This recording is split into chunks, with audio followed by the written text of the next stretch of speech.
Assalamu alaikum students. Today we will discuss the urine analysis in the biochemistry practicals, and this urine analysis practical is very important for the basic health profile of the patient, because it is included and is one of the baseline investigations to rule out the normal health profile. And the urine analysis includes normal constituents of urine and abnormal constituents of urine.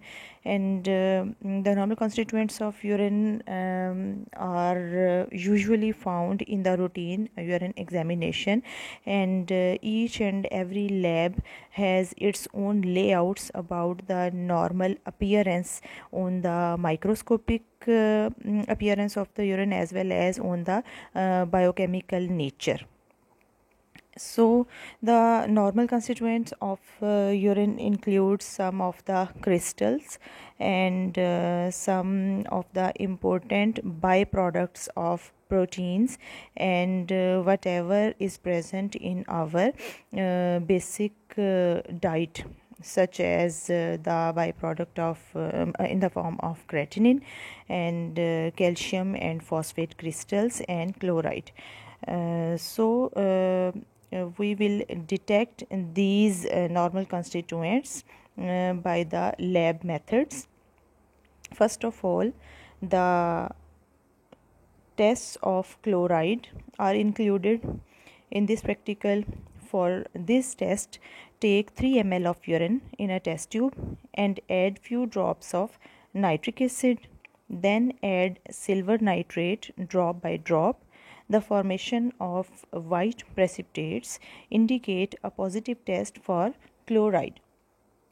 So this is the simple test in which just addition of nitric acid and silver nitrate will give the result, but we will add silver nitrate drop by drop, not abruptly, to get the results and precipitates. And the next test is for detection of calcium and phosphate crystals, and these two are also the normal constituents of urine in a healthy person. For these tests, take a test tube half filled with urine, add little amount of strong ammonia, and then heat this test tube in the boiling water bath. White precipitates of calcium and phosphate will appear and will indicate the presence of these two in the urine. Now filter these precipitates by the normal filtration method, and transfer the filtrate to another test tube containing 5 ml of 5% acetic acid. Then heat the test tube, dissolve by heating method. These precipitates will be dissolved. Now in this solution is divided into two halves, two parts A and B. Into part A, in a test tube, add some potassium oxalate solution. Now formation of white precipitates by addition of the potassium oxalate will indicate a positive test for calcium. So this test is isolated test for calcium, not for both calcium and phosphate. Now to the second part, that is part B, add the equal amount of strong nitric acid, and then add equal volume of 2% ammonium molybdate, and boil the test tube, and formation of yellow precipitates will indicate the presence of phosphate. So this is the positive test for phosphate crystals, and this is the test for phosphate. Now the other test for the normal constituent is test for creatinine, and this test is named as nitroprusside test. In this test, take 5 ml of urine in a test tube and add 5 drops of freshly prepared solution of sodium nitroprusside. Then add 10% sodium hydroxide solution drop by drop until an orange red color is obtained. Now divide it into two parts and boil one part, the color becomes yellow. it means creatinine is present. And the other way is to perform the nitroprusside acetic acid test for the detection or presence of creatinine. Now in the other half, to the solution obtained, add 2 drops of glacial acetic acid and apply heat. The test tube is heated and the formation of green color indicate a positive test, which later on changes to blue. This test is also specific for the presence of creatinine. Now, the creatinine when present in the urine has a certain normal threshold level. These tests are only for the detection of creatinine. The other tests will be applied further to detect the certain threshold level above which the creatinine becomes an abnormal constituent.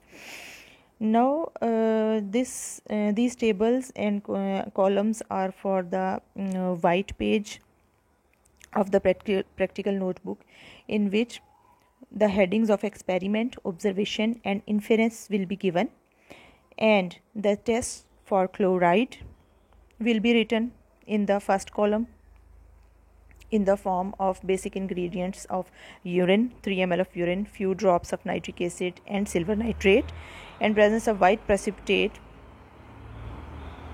will be confirmed as a chloride. Then test for calcium and phosphate heading is given, and these tests are written in the first column again, and the formation of the precipitates, which are white for the calcium and yellow for phosphate, is noted. Then again further table and columns are placed on the white page side for the presence of creatinine in the form of nitroprusside test, in which the similar constituents, the urine 5 ml is taken and 5 drops of sodium nitroprusside are added to it along with 10% NaOH. Then this is divided into 2 parts. One part is boiled to get the yellow color, which will indicate the presence of creatinine, and to the other part 2 drops of glacial acetic acid are added, and then the test tube is heated. Then the green color is obtained, that is changing to blue. It indicates the presence of creatinine in it. So these four normal constituents have been detected by these simple biochemical tests.